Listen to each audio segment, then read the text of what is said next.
Spider-Man Far From Home is once again directed by Jon Watts, is a continuation of both the MCU and the Spider-Man franchise, and stars Tom Holland, Zendaya, Samuel L. Jackson and Jake Gyllenhaal. This movie takes place, I think, a few weeks or maybe a month after the events of Avengers Endgame, and basically follows Peter Parker on his school trip across Europe, just trying to enjoy himself and putting the burden of being a superhero to the side for a while. But unfortunately, things start to happen when a certain person by the name of Quentin Beck, aka Mysterio, turns up, and his summer vacation kinda gets ruined in the process. I'm just going to cut straight to the point on this one. I really enjoyed Spider-Man Far From Home. Whether it's better than Homecoming, though, is something I've yet to decide, mainly because for everything that Far From Home does better than Homecoming, Homecoming also has a lot of elements that it does better than Far From Home. It's like this weird 50-50 split that makes it such an indecisive thing. For example, in Spider-Man Far From Home, the flow and pacing are a lot better, and also the visuals and direction are a lot better and smoother as well. That being said, in Spider-Man Homecoming, I feel like the general progression and struggles of Peter Parker, as well as a genuinely more compelling villain, with that being Michael Keaton as the Vulture, are better aspects than Far From Home. And yeah, that's kind of why I can't really choose a favourite at this point, but trust me, when Far From Home works, it works really well. Like I just said, the pacing and flow of this movie is a lot better than it was in Homecoming. There's always a sense of urgency in regards to what's happening, and therefore that gives the movie a slightly faster pace than Homecoming did. And that is one thing I do think Homecoming struggled with. There was a point in the movie where it kind of hit a bit of a lull and kind of stayed there until certain things happened. Whereas with Spider-Man Far From Home, every scene perfectly flows into the next one, and there's always something happening, or something that keeps Peter engaged, or, you know, keeps you engaged throughout the movie. And that's really what I liked about this movie. Also, the action in this movie is much better helmed in this film than it was in Homecoming.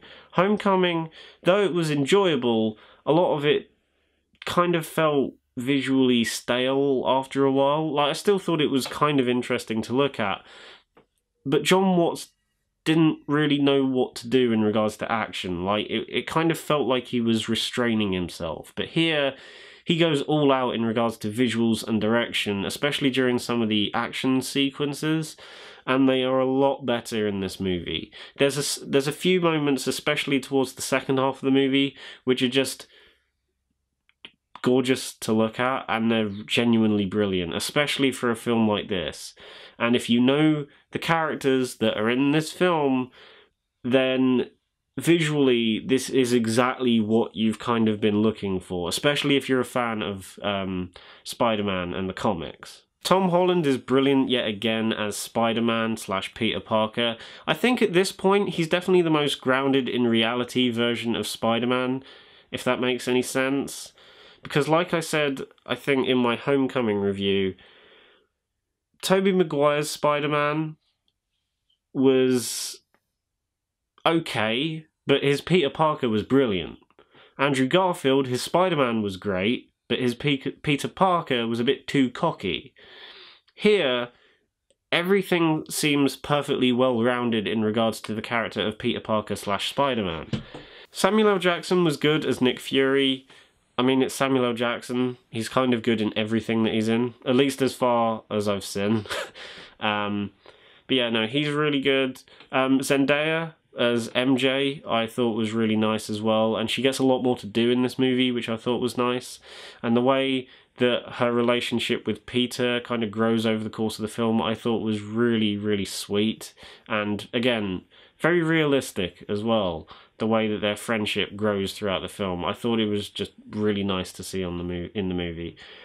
Jake Gyllenhaal as Mysterio is a casting choice that I never thought I wanted until now, but he's genuinely really good in the movie. I mean, like I said, it's Jake Gyllenhaal.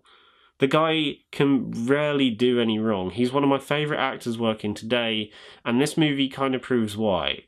He really gives it his all no matter what movie he's in, and in this movie, there are certain scenes where he truly shines. And he's just absolutely brilliant with this in this movie. And what they do with his character feels very faithful to that character of Mysterio. And I just really liked what they did with it. Also, without spoiling what happens, the mid-credit scene and post-credit scene are just brilliant. Especially the mid-credit scene. That one was that's fucking everything I wanted from a mid-credit scene in a Spider-Man movie. Like, it's just brilliant. I know it's very short, but trust me, it's genuinely amazing. In regards to issues that I had with the movie, I suppose one issue that I had, and this might sound a bit contradictory in regards to something that I said earlier, but there are a couple of times where things happen a little bit too quickly and don't get enough time to sink in. But that being said, considering how relentless the pace of the movie is, I can kind of forgive that issue, if that makes any sense. So yeah, even though I do appreciate the much more urgent and faster pace, there are a couple of moments that I do feel like they skimmed over a little bit too quickly for my liking. Also, my other nitpick is that the first half, though it is still enjoyable and entertaining, is nowhere near as interesting as the second half, because the second half of the movie is where shit really happens and the plot properly kind of kicks into gear.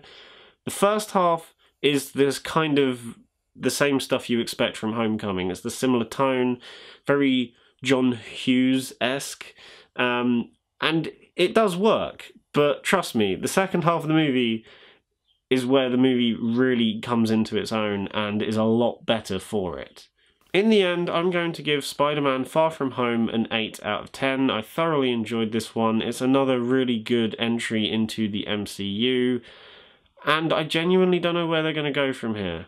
With the way that Endgame ended, and this movie ends as well, I genuinely don't know where they are going to take these characters or how they are going to progress things going into Phase 4 of the Marvel Cinematic Universe. But they've got my money, so yeah, I guess we'll just have to wait and see.